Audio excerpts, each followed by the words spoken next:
tires of his 18-wheeler screamed against the blistering asphalt, a cloud of dust and rubber smoke filling the air. His heart hammered against his ribs, a frantic drumbeat of dread. He was certain he'd just seen the worst, a fleeting glimpse of what he believed was roadkill, a common and tragic sight on this lonely stretch of highway. But as the dust settled, his breath caught in his throat. It wasn't what he expected, not even close. There, in the middle of the scorching road, were two tiny, dust-covered puppies. But they weren't running, they weren't cowering. They were just standing there, staring at him with an intensity that felt utterly human. And then, one of them did something that would change the course of his life forever. It slowly, shakily, rose up on its hind legs and began to beg. For Mark, the days had long since blurred into a monotonous loop of engine hum and endless grey ribbon. This delivery run was no different. Just another payload, another mile marker, another night in a quiet motel room. The world outside his windshield was a heat-hazed mirage, a landscape of shimmering asphalt and sun-bleached brush where nothing ever seemed to happen. He was a ghost in his own life, passing through without leaving a mark. His thoughts were miles away, on deadlines and diesel prices, on the profound loneliness that had become his constant companion.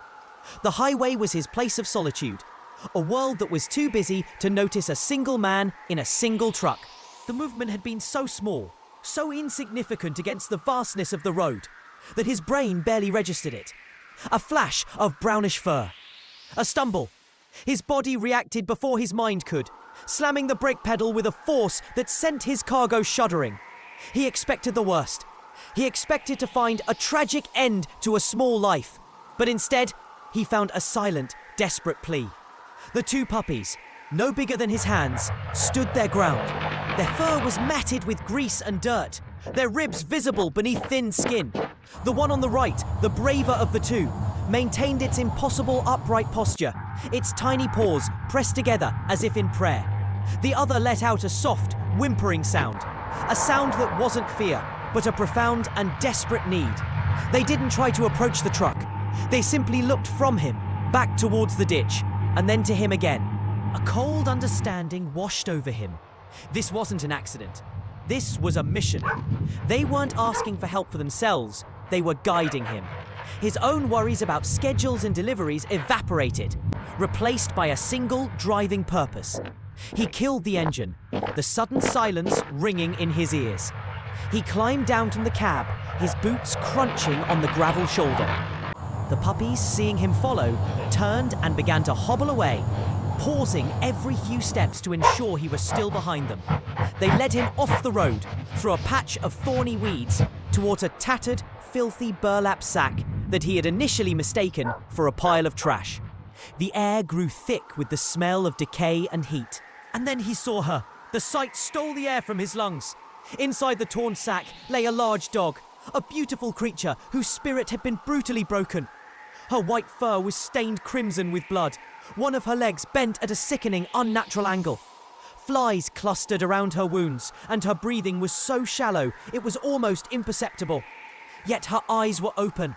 They were deep, brown, and filled with a pain so immense it was beyond crying. She looked at him, then at her puppies, and back at him. There was no growl, no warning. In her gaze, he saw a silent surrender, a final, fading hope that her last act, sending her babies for help, had not been in vain. The puppies nuzzled against their mother's still head, their job complete. They had brought help. Mark's hands, usually calloused and strong from his work, suddenly felt clumsy and too large. He whispered words of comfort, nonsense syllables meant to soothe, as he gently brushed the flies from her face. "I've got you now," he murmured, his voice thick with an emotion he hadn't felt in years. "It's all over. You're safe." With infinite care, he gathered the mother dog into an old, moving blanket from his truck, making a makeshift stretcher. She didn't struggle.